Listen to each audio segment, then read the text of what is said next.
Breaking news अवां सां share कयूं पिया। लाड़कानी पुलिस जा ॿ धार मुबैना मुक़ाबला, ॿ ॾोहारी ज़ख़्मी हालत में गिरफ़्तार किया विया, हथियार हथ कया विया। ज़ख़्मी ॾोहारियुनि जी सुञाण नदीम शर ऐं हादी बख्श तौर थी आहे। गिरफ़्तार ॾोहारियुनि जो क्रिमिनल रिकॉर्ड चेक कयो पियो वञे। रशीद अहम ख़बर आहे अवां सां शेयर करें। लाड़कानी पुलिस जा ॿ धार मुबैना मुक़ाबला, ॿ ॾोहारी ज़ख़्मी हालत में गिरफ़्तार, हथियार हथ कया विया आहिनि। ज़ख़्मी ॾोहारियुनि जी सुञाण नदीम शर ऐं हादी बख्श तौर थी आहे। इन हवाले सां वधीक तफ़सील मालूम कंदासीं लाड़कानी मां आवाज़ न्यूज़ ब्यूरो चीफ रशीद समू खां। जी रशीद। जी बिल्कुल, लाड़कानो पुलिस जा ॿ धार मुबैना मुक़ाबला थिया आहिनि।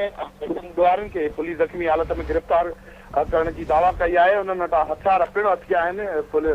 रतेदरो पुलिस जो जोया पुल वारे इलाइक़े में मुबैना मुक़ाबिलो थियो आहे। हिकु ॾोहारी ज़ख़्मी हालत में गिरफ़्तार थियो आहे। पुलिस जो चवणु आहे त पुलिस गश्त मूजिबि जेको आहे इलाइक़े जो गश्त करे रही त ॾोहारियुनि पुलिस खे ॾिसी फायरिंग कई, जंहिंजे नतीजे में पुलिस जी जवाबी फायरिंग में हिकु ॾोहारी गिरफ़्तार थियो आहे ज़ख़्मी हालत में। ऐं ॿिए जेको ज़ख़्मी गिरफ़्तार आहे उनजी सुञाणप नदीम शर तौर थी आहे। ॿियो मुबैना पुलिस मुक़ाबिलो लाचारी थाणे जे हद वलीदाद गाबर रोड ते पुलिस मामूल मूजिबि पुलिस जो चवणु आहे त गश्त करे रही हुई त ॾोहारियुनि पुलिस खे ॾिसी फायरिंग कई। पुलिस जी जवाबी फायरिंग ते हिकु ॾोहारी ज़ख़्मी हालत में गिरफ़्तार कयो वियो आहे। हुन खां हथियार पिणु कया विया आहिनि। ज़ख़्मी हालत में गिरफ़्तार थियल ॾोहारीअ जी सुञाणप हादी बख्श वलद आदम शर तौर थी आहे। ज़ख़्मी हालत में गिरफ़्तार वारनि जी जेकी आहे SSP चवणु आहे त हुननि जो रिकॉर्ड जेको आहे उहो क्रिमिनल रिकॉर्ड चेक कयो थो वञे ऐं मुख़्तलिफ़ जेके संगीन नोयात जेके केस आहिनि उन्हनि मथां पिणु मुख़्तलिफ़ थाणनि ते दाख़िल थियल आहिनि। जी ठीक है, मेहरबानी रशीद अपडेट करण लाइ।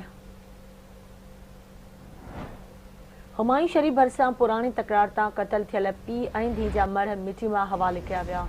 ॻोठ दरवेश काकेपोटो में मोहम्मद यूसुफ ऐं नींगरी ज़ैनब जे आबाणे क़ब्रिस्तान में तदफ़ीन कई वई। गुज़िरियल ॾींहुं भया मारफाणी तकरार तां फायरिंग में पीउ ऐं धीउ मारिजी विया हुआ। अहम ख़बर अवां सां शेयर करे हुमायूं शरीफ़ भरिसां पुराणी तकरार तां क़तल थियल पीउ ऐं धीउ जा मढ़ मिटी मां हवाले कया विया। ॻोठ दरवेश काकेपोटो में मोहम्मद यूसुफ ऐं नींगरी ज़ैनब जे आबाणे क़ब्रिस्तान में तदफ़ीन कई वई। गुज़िरियल ॾींहुं भया मारफाणी तकरार तां फायरिंग में पीउ ऐं धीउ मारिजी विया हुआ। तफ़सील मालूम कंदासीं आवाज़ न्यूज़ रिपोर्टर एजाज़ खोसू खां। जी एजाज़, कहिड़ा तफ़सीलात आगाह करियो। जी बिल्कुल, गुज़रियल ॾींहुं हुमायूं शरीफ़ भरिसां भया मारफाणी तकरार तां पीउ ऐं धीउ क़तल थी विया, जिन खे सवें आलिन अखियुनि सां मिटी मां हवाले कयो वियो।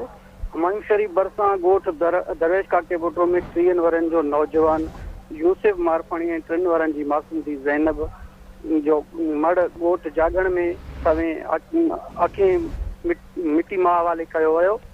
अहिड़े वाक़े जो केस हिन वक़्त ताईं दाख़िल न थी सघियो। इलाइक़े में छिकाण बरक़रार, दुरियूं मोर्चाबंद, वधीक जानी नुक़सान जो ख़दशो।